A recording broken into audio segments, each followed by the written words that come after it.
بسم اللہ الرحمن الرحیم الحمدللہ رب العالمین الصلاۃ والسلام علی خاتم النبیین اللہم صلی علی محمد وعلی آل محمد۔ السلام علیکم ورحمۃ اللہ وبرکاتہ۔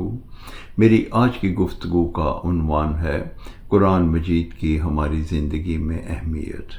قرآن مجید فرقان حمید کہتا ہے کہ اگر تم مجھے یاد کرو گے تو حافظ بن جاؤ گے، اگر تم میرا ترجمہ کرو گے تو عالم بن جاؤ گے، اگر تم مجھے سنوار کے پڑھو گے تو قاری بن جاؤ گے، اگر تم میری تشریح کرو گے تو مفسر بن جاؤ گے، اگر تم میری تقریر کرو گے تو مبلغ بن جاؤ گے، اگر تم میرے مطابق فیصلے کرو گے تو قاضی بن جاؤ گے، اور اگر تم میرے احکامات پہ عمل کرو گے تو ولی اللہ بن جاؤ گے، اور اگر تم مجھ سے پیار کرو گے تو قبر میں تمہارے کام آؤں گا۔